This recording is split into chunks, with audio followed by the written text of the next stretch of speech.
Ladies and gentlemen, we're going to start now. Peace be upon us all. Good evening. Om Swastiastu. Greetings of virtue.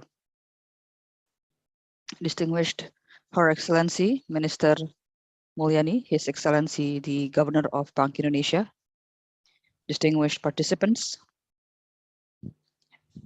and the press corps. Good evening and thank you for your patience and for joining this press conference.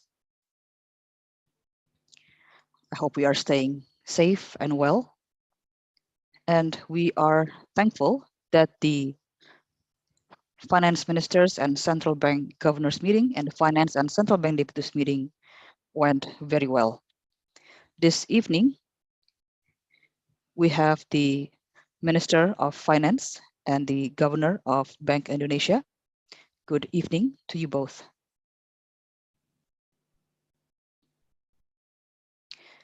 We extend our prayers, our deepest sympathy to those affected by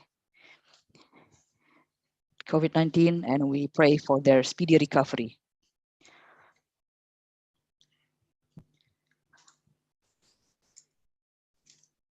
Good evening, all media friends. We are going now to follow the briefing from the Minister and from Bank Indonesia Governor. Thank you, Mr. Prastowo, and Mr. Warjo will also join me in providing a brief in this conference. We have just concluded the first Finance Ministers and Central Bank Governors meeting as part of the Indonesia G20 presidency. As we know, the G20 meeting focus of part of the meeting is the finance track. Finance track convenes finance ministers and the central bank governors of G20 countries and the states and international organizations invited to attend the G20 meeting. And in the finance track, we discussed issues, important issues that are relevant with the Indonesia's G20 presidency priorities. In the finance track, we discussed 6 very important items, very relevant for Indonesia and for the world, and with significant impacts. First is the discussion on global economic and health. This includes getting the discussion and report from the Joint Finance and Health Task Force, a task force established by the finance ministers and health ministers in response to the COVID-19 pandemic and to create a pandemic preparedness response. We also discussed international finance architecture, and the Bank Indonesia governor will tell us more about this, as well as by central bank issues. So those were the 2 sessions led by Mr. Warjo.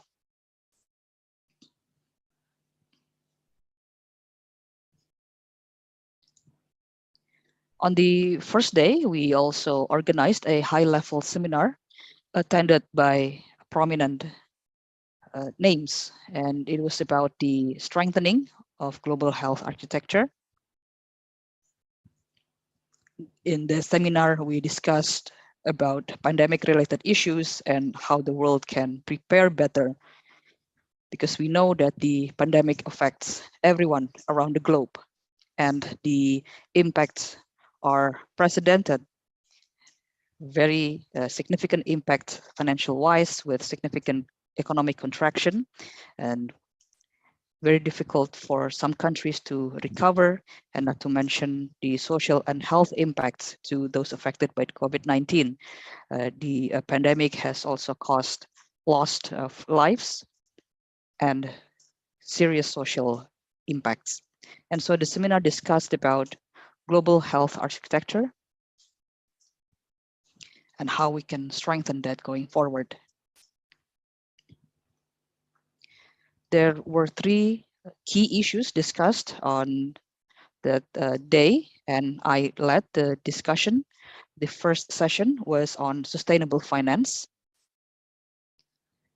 We talked about how the world sees the climate change challenge and how can we formulate financial policies to create credible actions. In the next session of today, it was about infrastructure. In that session, we also discussed about the vital role of infrastructure for the global communities and how the pandemic affected the rate and situation of infrastructure development in many countries, and how G20 countries can build sustainable infrastructure without compromising quality and to engage more the private sector.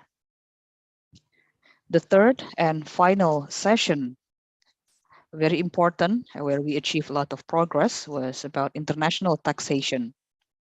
We discussed about international agreements on tax and concerning two pillars. The first pillar was about taxation in the digital sector. This has been one of the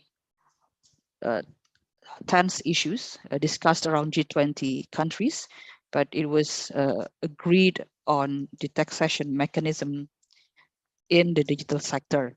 And we know that digital sector crosses country boundaries and is a transnational phenomenon. And the second was about global taxation imposed on transnational companies or multinational companies, where there may be risk of tax avoidance and tax evasion.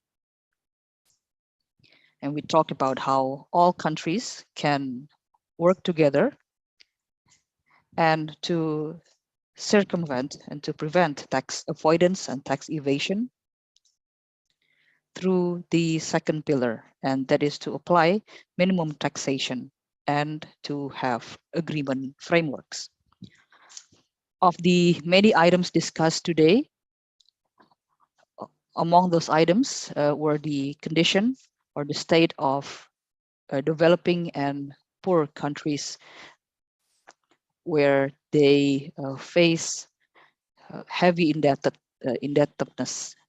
And we talk about how to work with creditors, especially for low-income countries experiencing debt crisis. We talk about how we need a global cooperation among creditors to provide rooms for those countries to recover. Today, we issued a communique as the result of the 2 days meeting, and I'm very pleased because the spirit for collaboration among G20 members, both on the side of the finance ministers and the central bank governors, have been very strong. We know that we are facing tough challenges. As we know, in the world today, we are seeing progresses of recovery, but the progress is uneven. And there are new challenges because of the pandemic, as well as new challenges, for example, the surge of commodity prices, supply disruption, as well as mismatch between demand and supply that caused a rise in inflation that would in turn imply or have consequence on policies in countries, and spillover issues may arise. So these are the new challenges that we are seeing because of inequitable recovery rate, because of gaps in vaccine access or gaps in economic recovery.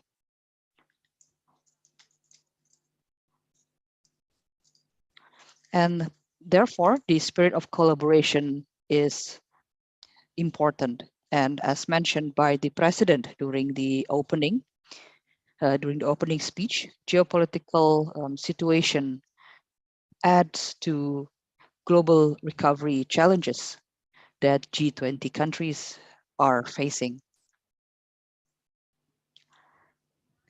And we are going to continue to lead the G20 finance track, the first finance ministers and central bank governors meeting. We are having another meeting in April. That is the sideline of spring meeting, IMF World Bank in Washington, D.C. And then in July, we are going to host the FMCBG meeting, and we'll meet again in October.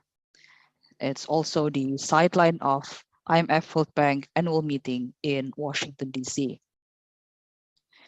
The results of the finance ministers and central bank governors meeting will inform the meetings or the summit, the G20 summit in October. So that would be my introduction, and I welcome Mr. Wajio to provide more specific issues discussed in G20, specifically in the finance track and Thank you, Madam Minister of Finance. 10 is the biggest number. We need to continue to learn so that we can be smarter. Please, and let's work together to ensure the success of Indonesia G20 presidency. Recover together, recover stronger. Yeah, it's okay if it's not very relevant. Your Excellency, Madam Minister of Finance, dear media journalists, good afternoon. Greetings, Shalom, Om Swastiastu, Nama Budaya, greetings of virtue. As stated by the Minister of Finance about the agenda discussed in Finance Track, we also have some agenda related to the central banks. Yesterday, I chaired a session on international financial architecture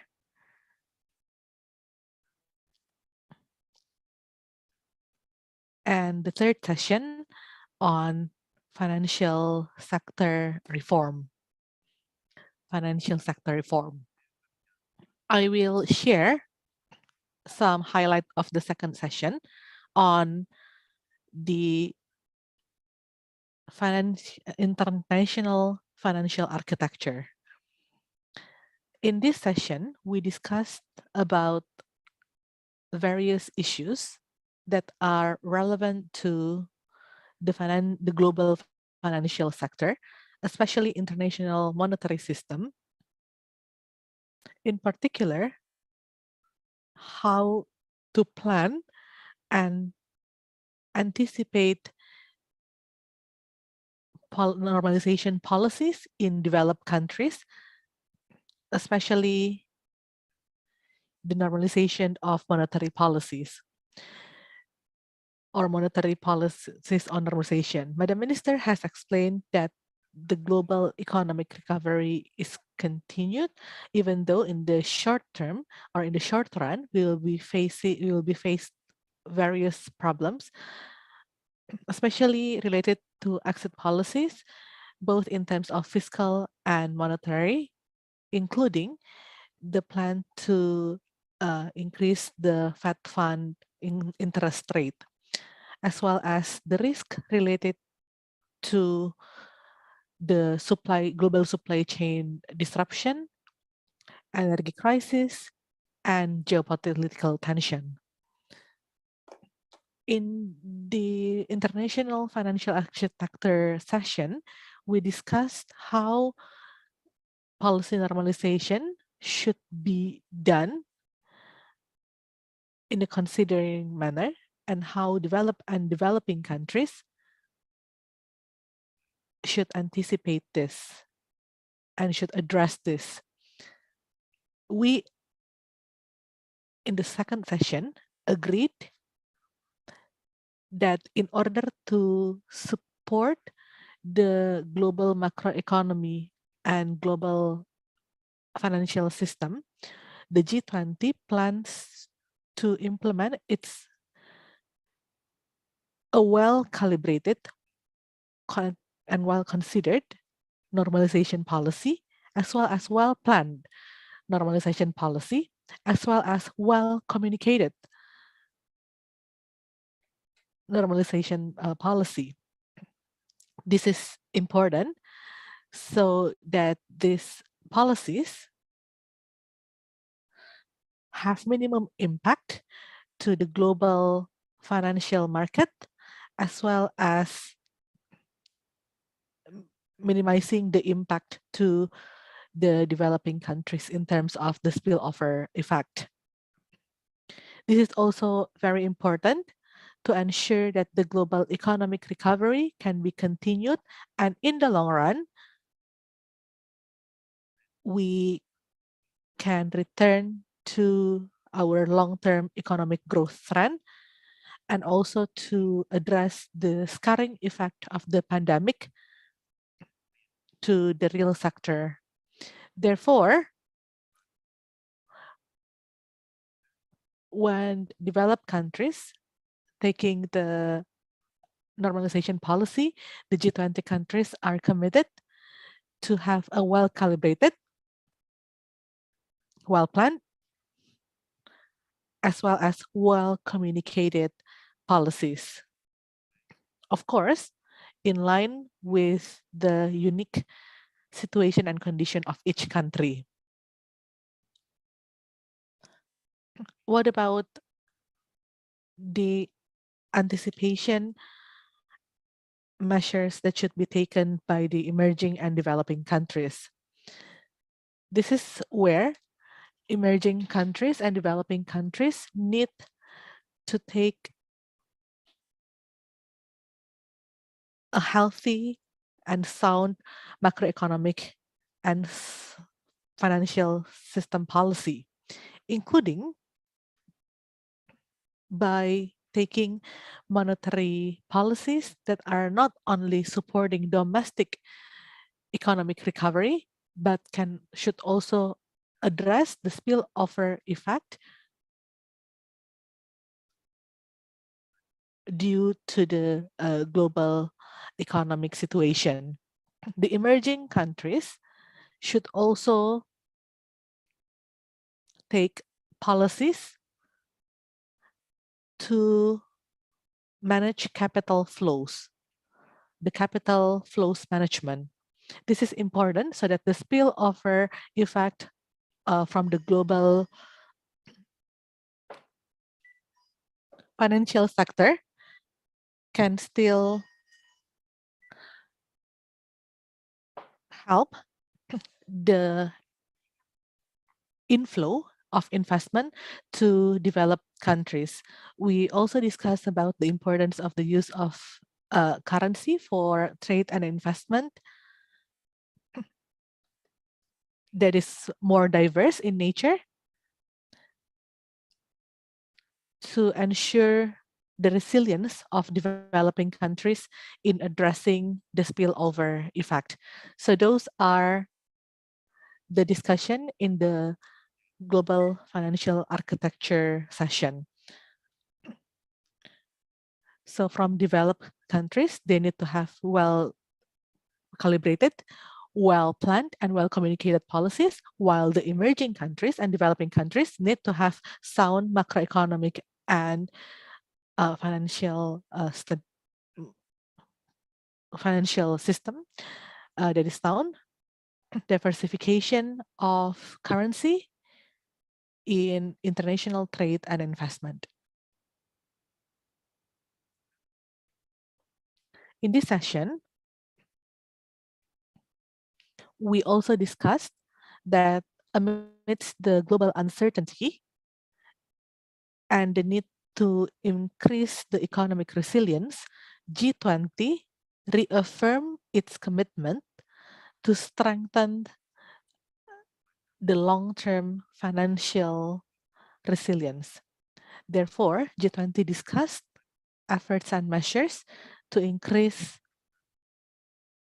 or to improve the sound and sustainable foreign inflow management, and to review the view of the IMF on the need of liberalization, as well as the management of short-term capital inflow.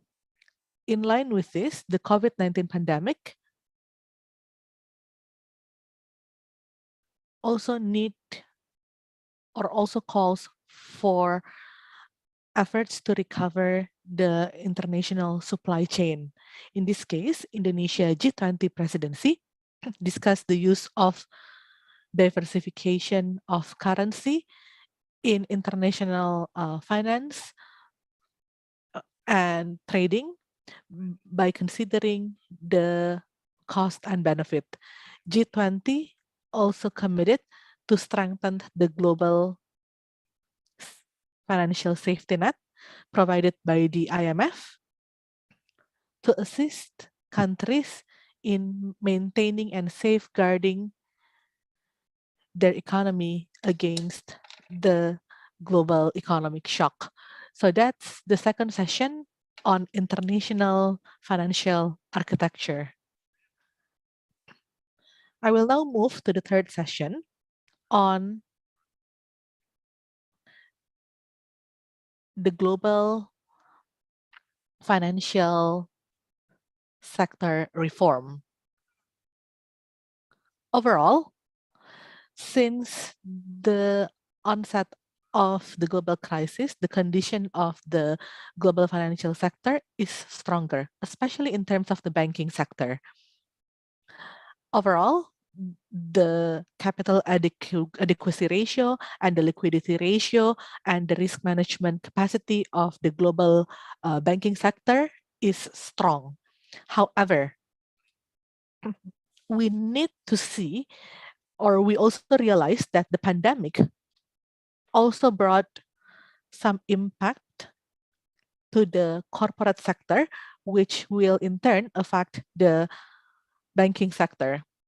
And at the same time, we also have non-bank financial institutions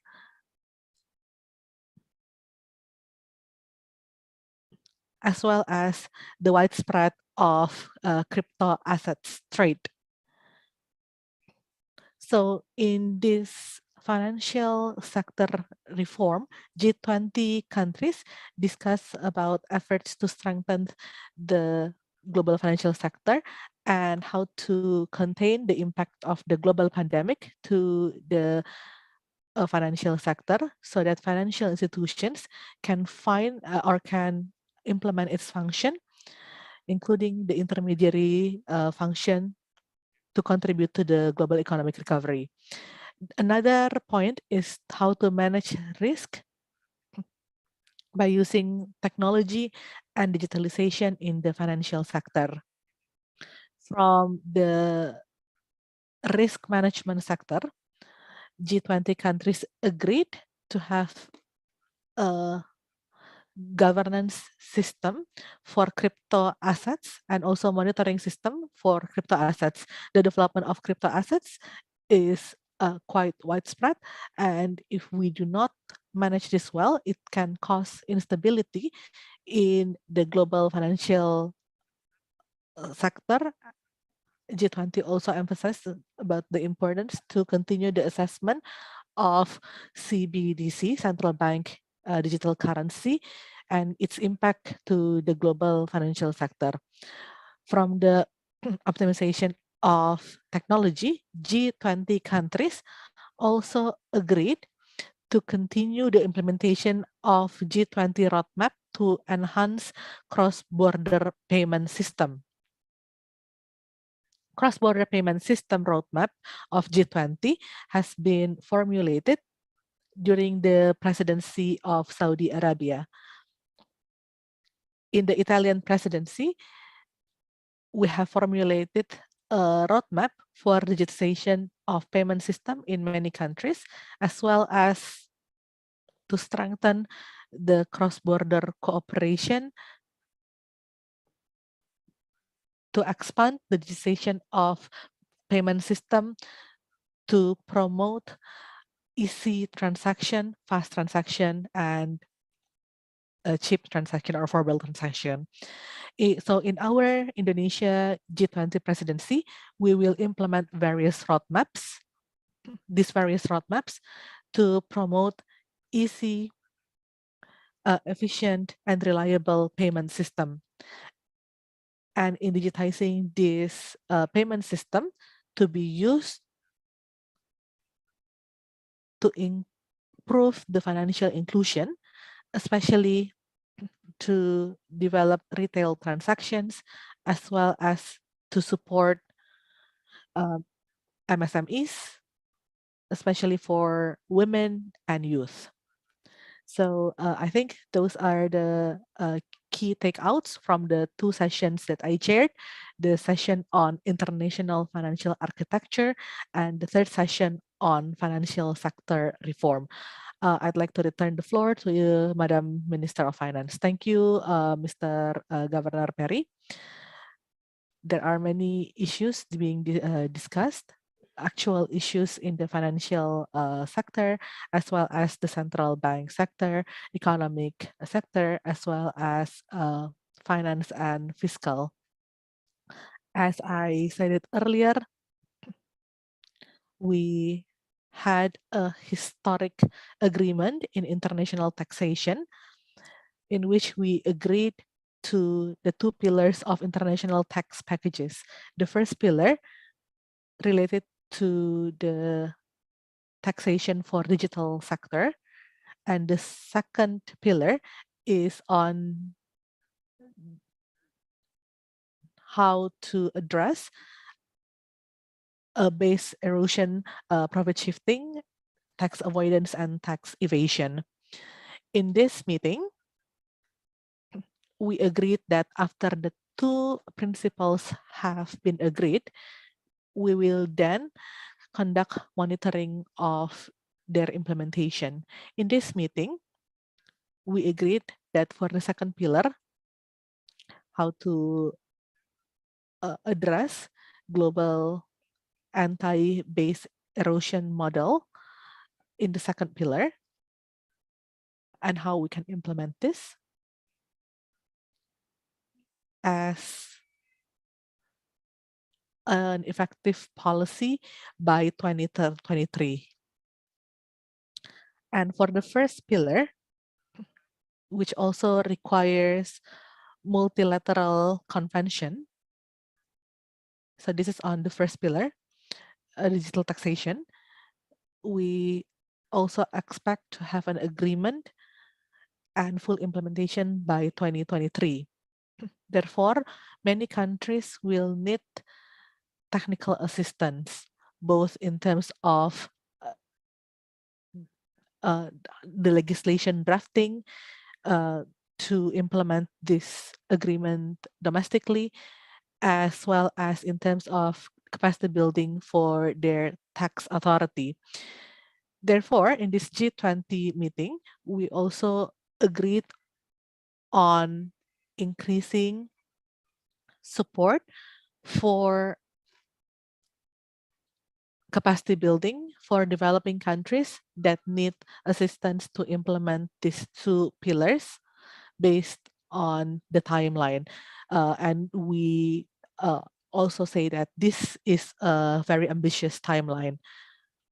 G20 will also organize a ministerial level symposium to continue to discuss these capacity building initiatives and also the implementation of these two pillars in a consistent manner. And in the development and the discussion about sustainable finance, and this is related to a very important point because in the UN FCCC and in Glasgow COP, we have agreed to achieve a net zero emission. Then in G20, we discussed about sustainable finance. And this again requires a detailed deliberation on how sustainable finance can be established among countries, not only G20 countries, but also beyond G20. In this case, to operationalize the commitments of financial institutions on climate financing. And we will discuss about this further and more in depth about the principles and how to implement ESG, environmental, social, and governance principles in the operations of the financial institutions. Therefore, cooperation among G20 countries to formulate through the working group of sustainable finance chaired by China and United States, supported by international institutions, and the secretariat is in the UNDP, will be focused on sustainable finance, especially on the commitment of financial institutions and private sector, including discussion on the importance of policy levers, how we use public policy to leverage the participation of private sector and international community to finance climate actions. Other deliberation is on infrastructure, as I explained earlier. And in the deliberation or discussion on infrastructure, we discussed how to promote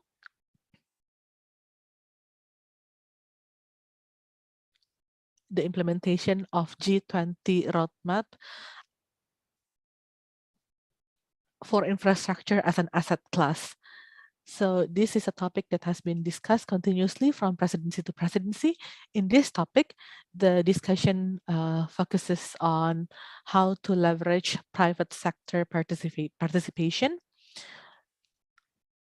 for or to scale up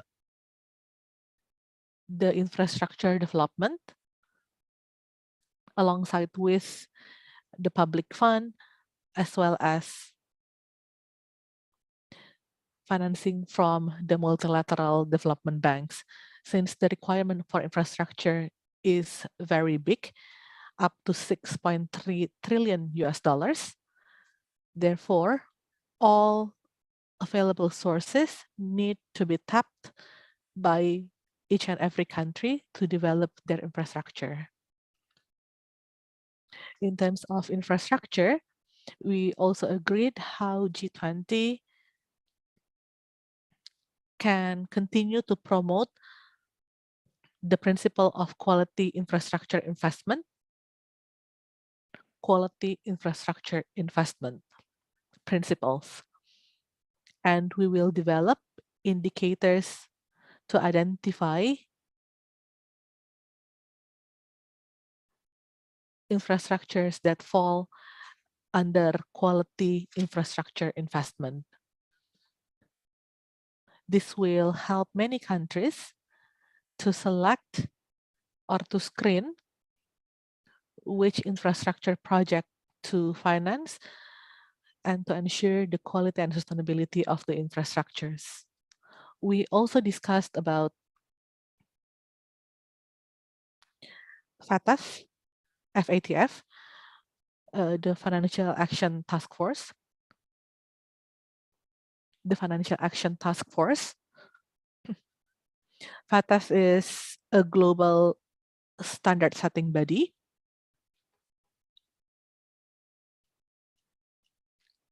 on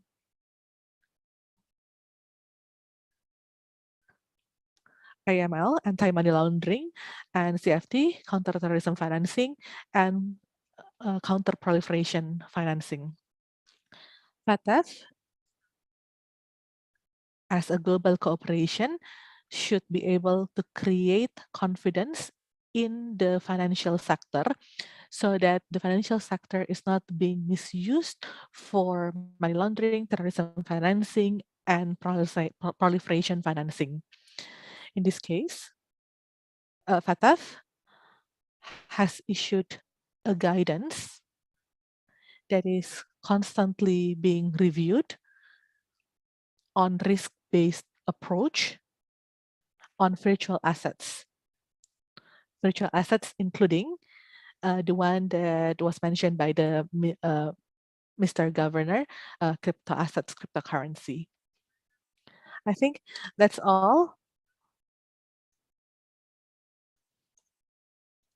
For financial inclusion, we also discussed about Global Partnership for Financial Inclusion, which is a framework to continue to increase the role of digital technology to improve or to support access to capital for the medium, micro, small, and medium enterprises so that their productivity can be increased, and we can also promote inclusivity, especially in this financial inclusion.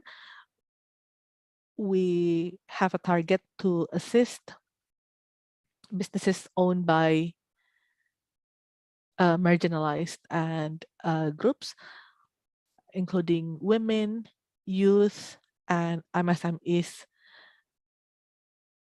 that do not have any access to financial sector and unbankable, do not have any access to financial institutions. So those are the points of our discussion. And as I said earlier, there are much progress made, although there are still many challenges to support and create further progress, especially to support the global economic recovery. The road is full with new challenges indeed. That's all that I can share with you. I also would like to give you a rhyme because everyone is presenting rhyme. I also have a rhyme with me. From the Colosseum in Rome to Senayan in Jakarta. We have our morning jog in GBK Jakarta, Senayan. So please respond. Spaghetti carbonara to a bowl of chicken coconut soup. Thank you everyone for your contribution in ensuring the success of Indonesia first FMCBG, Indonesia G20 for recover stronger, recover together.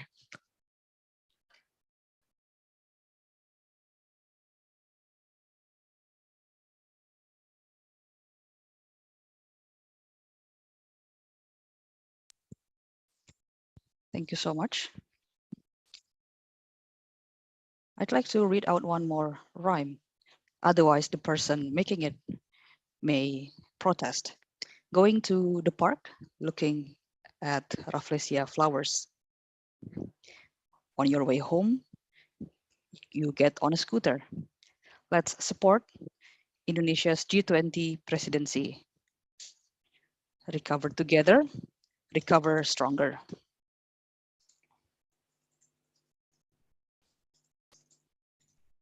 Thank you, everyone. Thank you to media friends. And I would like to also thank the organizing committee from Bank Indonesia and from the Finance Ministry, as well as other government institutions. I know that we have so much help from everyone and supporting the organization of this first finance ministers and central bank governors meeting as part of the G20 event. It is not easy for sure, as we are still in the middle of the ongoing pandemic, and not to mention the rain.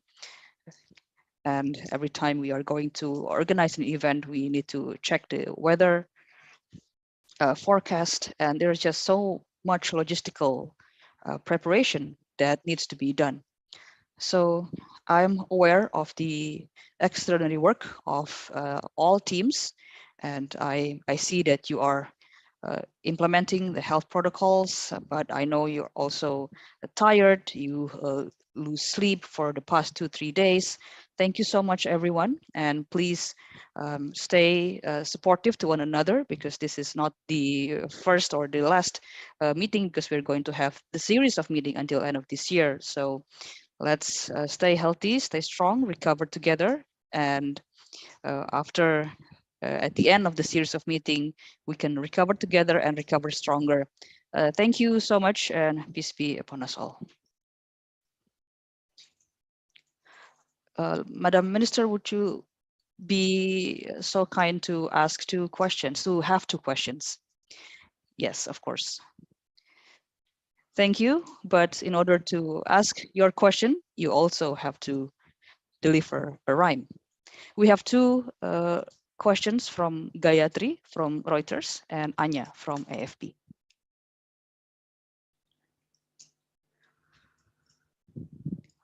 So the person raising the question, we kindly ask you to activate your camera. Good evening, ladies and gentlemen, Your Excellencies. My apologies that I cannot activate my camera. It's the evening and I'm not sure I'm camera worthy, and I'm my deepest apologies because I don't have a rhyme, but I would like to congratulate you for concluding the meetings so far and for having agreement with other G20 countries. I have just one question about the statement in the communique. We heard, is this true that there's a debate on the wording of geopolitical tension, because we've heard that there were some objections from some countries, because considering the geopolitical tension and the risk of conflict in Ukraine at this time. So I would like to have your clarification. My second question is, can we have what other issues, the sticking points? You know that the meeting went on for quite a long time today, so would like to ask your clarification on this. Thank you, Gayatri. The second question is from Anya. The floor is yours.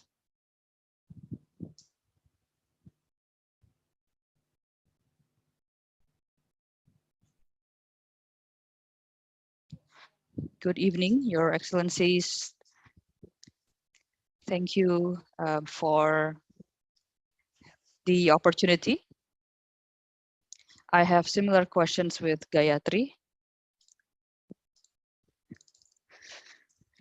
And so we know that we've heard that there's a lengthy discussion on your joint communique. We would like to hear more about how the discussion went on, and how did you finally reach an agreement that satisfy all parties. Thank you. And we have just one more from Lukman from NHK. Lukman.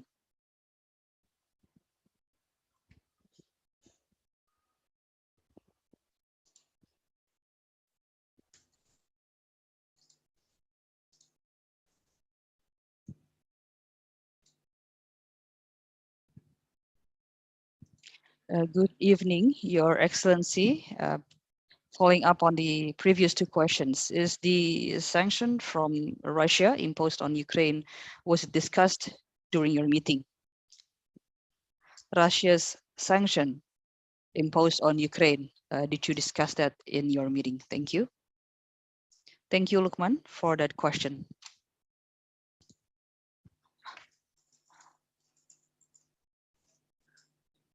So thank you, Your Excellencies. You have 3 questions. The floor is yours. Thank you for the questions. First of all, this we've had finance track G20 meetings, and yes, there were items that have been agreed on the previous G20 meetings on the finance track, but we also expect to see more progress on other issues. So yes, it's natural to have different expectations, but it's about how we can bridge and navigate the differences. In this G20 series, Indonesia is leading the way towards collaboration, and to build collaboration requires time.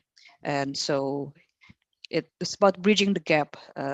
If we can imagine one issue, we would need time to discuss and to take into account the insights or the opinions, the concerns from different parties involved from the different countries, and to uh, have statements or to show that there's goodwill from all of us.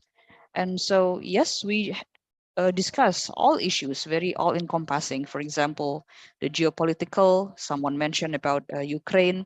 We did not discuss that issue per se because it was a finance track meeting, but we understand that geopolitical situation has effects, has spillover effects on economy, on financial situation, and the uh, prospect of economic recovery globally. And so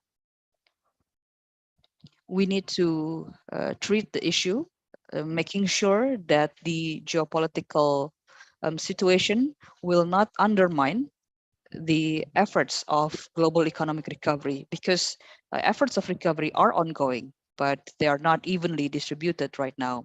So to formulate those wordings, yes, it required a time, because at the same time in that meeting room, we have countries sitting in the meeting, and they are involved in that geopolitical tension. And so we had to bridge the gap, and we're thankful that we're able to reach an agreement. And we're able to agree that yes, economic recovery is ongoing. We understand that there are gaps, there are disparities, and we acknowledge the factors, the aspects that we need to address to make sure that the recovery can be a reality for everyone, including addressing geopolitical situation. There are also other factors. For example, we talk about sustainable finance. One country is very ready, prepared to apply carbon market, carbon price. There are countries that haven't been ready, and we need to formulate and to reach an agreement in a spirit of collaboration, spirit of togetherness, as stated in the Paris Agreement, in the Glasgow meeting, where we want to pursue for a zero emission. And at the same time, we want to honor the UNFCCC process. And so we talk about track finance and how the finance track can contribution without undermining the existing and previous processes. And so these discussions are important to make sure that we don't misunderstand each other, that we can correct understandings, and also to bridge between different opinions. And so we can agree on what's our priority so that we can promote the sustainable finance agenda. So these are some of the items that may take more time to be agreed on. And the other issue is treatment on low-income countries and with their debt crisis. In this communique, it's very specifically mentioned 3 countries that are in the process of negotiating their debts. And the countries are Chad, Zambia, and Ghana. No, sorry, not Ghana, Ethiopia. So I repeat, Chad, Ethiopia, and Zambia. So those countries are specified in our communique. So to discuss the debt situation of these countries, we have creditors among G20 members, and they each have their own mechanism of debt negotiation. And this is shows the importance of us leading the discussion and bridging the gap. What's very important is, from Indonesia's point of view in its G20 presidency, is that these countries need our assistance, and we continue to try to facilitate that assistance and try to communicate, especially with countries that serve as the creditors to those three countries. And because of the pandemic, so many countries have had to carry out fiscal expansion, and so the debt sustainability of countries, especially among the low-income group, is something we find quite vulnerable. This is also should be the attention of G20, because previously G20 has agreed on a common framework to address the debt treatment of certain countries. And even not only that, we've also discussed about debt suspension initiative that would give time for countries experiencing significant difficulty to repay their debts, so that they can have a period of suspension. So these are issues that are being discussed and will continue to be discussed. They are complex and difficult topics to address, and especially because it's about uh, the well-being of countries of low income but high indebted countries.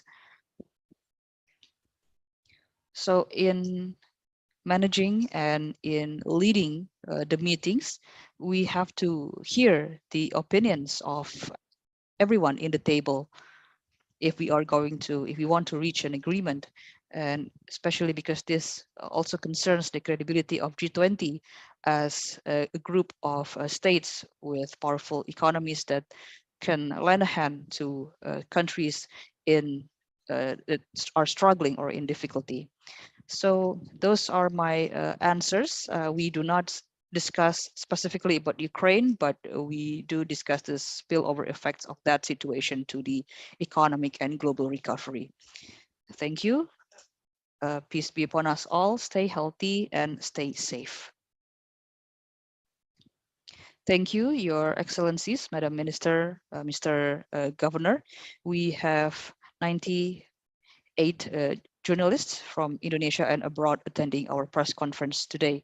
The Indonesia's G20 presidency is colored by Indonesia's tradition, and the first meetings have been successfully organized.